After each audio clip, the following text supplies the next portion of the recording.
Welcome to Red Tech Channel, a new way to learn. तो आज हम previous year question के बारे में डिस्कस करेंगे. Please watch the previous video before watching this. The link is given in the description. So let's begin. Question number 1. A view box for mammographic films should have a brightness of approximately. Option number A 3.5 foot candles, and B 3.5 looms, and C 3500 luxes, and option D 3500 nights. So right answer होगा हमारा option number D यानी कि 3500 nights.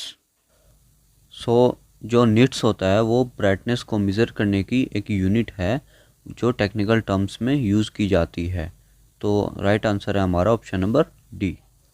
Question number 2. The maximum field of view which can be obtained with the specific radiologic system is generally limited by. Option A focal spot size, option B anode size, option C anode angle, option D focal length. तो right answer होगा हमारा option number C यानी कि anode angle. Mainly anode angle 12 से 15 degree तक होता है. Question number 3. The x ray photon energy range which will be most appropriate and produce the best contrast with iodine is. यानी कि इस क्वेश्चन में ये बताना है कि जो हमारे एक्सरे फोटोन की एनर्जी है वो किस रेंज में होनी चाहिए कि हमें बेस्ट कंट्रास्ट दे आयोडीन के साथ. तो ऑप्शन ए है हमारा 25 किलो इलेक्ट्रॉन वोल्ट से 30 kilo electron volt, option B 30 से 33 kilo electron volt, and option C 33 से 40 kilo electron volt, and option D 60 से 70 kilo electron volt. So right answer होगा हमारा ऑप्शन नंबर सी यानी कि 33 से 40 किलो इलेक्ट्रॉन वोल्ट के एक्सरे फोटोन एनर्जी होनी चाहिए इस रेंज की जो हमारा आयोडीन के साथ बेस्ट कंट्रास्ट देता है इमेज पे. Question number 4. For vascular imaging with iodine contrast media you would expect to get the best contrast by using. यानी कि वास्कुलर इमेजिंग के लिए अगर आप आयोडीन कंट्रास्ट मीडिया यूज़ कर रहे हैं तो उस केस में आप कितना केवी देंगे जिससे बेस्ट कंट्रास्ट होगा. ऑप्शन ए है हमारा 35 केवी, ऑप्शन बी है 65 केवी, ऑप्शन सी है 95 केवी, एंड ऑप्शन डी है 125 केवी. तो राइट आंसर होगा हमारा ऑप्शन नंबर बी यानी कि 65 KV. Question number 5. For routine chest radiography you would expect to get the best contrast characteristic by using. Option number A 35 KV, option number B 65 KV, option C 95 KV, and option D 125 KV. यानी कि routine chest x ray में आप कितना केवी रखेंगे जिससे हमारा best contrast आता है. तो राइट आंसर होगा हमारा ऑप्शन नंबर डी यानी कि 125 KV. Question number 6. The primary factor that limit the maximum mA that can be used during a radiographic exposure is. यानी कि जो हमारा फर्स्ट फैक्टर होता है जिससे हम एमए को कम कर सकते हैं एक्सपोजर के दौरान. तो ऑप्शन ए है हमारा एनोड एंगल, ऑप्शन बी है focal spot size, option C है cathode temperature, and option D exposure time.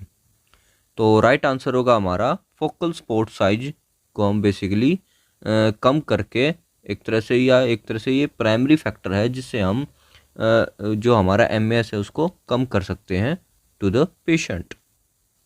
Question number 7. The primary x-ray beam penetrating through a patient can be increased by increasing the. यानी कि जो हमारी x ray beam है उसकी penetration power हम किस आधार पे या किस फैक्टर के बेसिस पे बढ़ा सकते हैं या किसको बढ़ाने से वो बढ़ेगी. तो ऑप्शन ए है हमारा केवी, ऑप्शन बी है एमएस, ऑप्शन सी है फिल्म फोकस डिस्टेंस, और ऑप्शन डी है बीम एरिया. तो राइट आंसर होगा हमारा ऑप्शन नंबर ए यानी कि केवी. जैसे कि हमने रेडियोग्राफिक फैक्टर वाली वीडियो में जाना था कि जो हमारा केवी होता है वो पेनिट्रेशन को डिनोट करता है और जो हमारा एमएस होता है वो अमाउंट ऑफ रेडिएशन को डिनोट करता है. तो इसमें हम केवी बढ़ाने से हमारे पेशेंट में पेनिट्रेशन बढ़ेगी.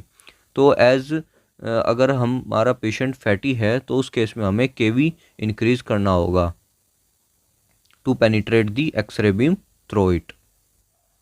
Question number 8. Relative low values are used in some X-ray procedure for the purpose of, यानी कि कुछ केसेस में हम लो केवी वैल्यू का इस्तेमाल करते हैं, वो किस पर्पज़ के लिए करते हैं। ऑप्शन ए है हमारा इंक्रीजिंग पेनिट्रेशन, ऑप्शन बी है हमारा increasing contrast sensitivity, and option C है हमारा decrease patient exposure, and option D है हमारा डिक्रीजिंग एरिया कंट्रास्ट। तो राइट आंसर होगा हमारा ऑप्शन नंबर बी यानी कि इंक्रीज कंट्रास्ट सेंसिटिविटी। अब बाकी ऑप्शन की बात करें तो पेनिट्रेशन हमारा केवी बढ़ाने से बढ़ता है, तो ए हमारा ऑप्शन नहीं होता। तो ऑप्शन सी है हमारा डिक्रीजिंग पेशेंट एक्सपोजर, जो हमारा एक्सपोजर डिनोट करता है वो अमाउंट ऑफ एक्सपोजर एमएस से डिनोट होता है। और ऑप्शन डी है हमारा एरिया कंट्रास्ट, यानी कि एरिया कंट्रास्ट भी केवी से रिलेट नहीं है। लो केवी हमारा एक तरह से कंट्रास्ट सेंसिटिविटी को बढ़ाता है।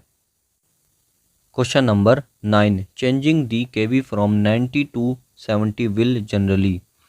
तो हम केवी अगर 90 से 70 कर दे तो क्या होगा।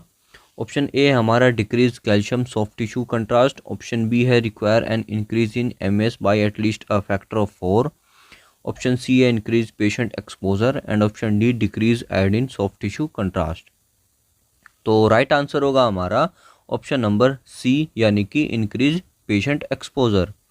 जैसा कि हमें पता है अगर हम केवी बढ़ाते हैं तब हमारा पेनिट्रेशन बढ़ता है, तो इस केस में हमने केवी को कम किया है जिससे हमारा पेनिट्रेशन जो है वो कम हो गया, और जो कैसेट में जो हमारी एब्जॉर्ब होनी थी रेडिएशन या एक तरह से जो फॉर्म होनी थी इमेज, वो नंबर ऑफ जो एक्सपोजर है वो पेनिट्रेट नहीं कर पाएंगे, जिसकी वजह से एज़ कम्पेयर टू 90 उसका एक्सपोजर जो है हमारा पेशेंट का बढ़ गया है। Question number 10, changing from 5:1 ratio to 10:1 ratio grid will. तो ऑप्शन ए है हमारा decrease patient exposure, option B है increase image contrast, option C है डिक्रीज रिक्वायर्ड केवी और एमएस, ऑप्शन डी है हमारा डिक्रीज्ड एक्सरे ट्यूब हीटिंग। तो राइट आंसर होगा हमारा ऑप्शन नंबर बी यानी कि इंक्रीज इमेज कंट्रास्ट। तो जो हमारी ग्रिड रेशो है जितना हम उसे बढ़ाएंगे उतनी हमारी एक्सपोजर डोज बढ़ती है, बट उससे हमें बेसिकली ग्रिड रेशो बढ़ाने से हमारी इमेज कंट्रास्ट बेटर होती है। So that's all for this video, do subscribe if you like, and thanks for watching.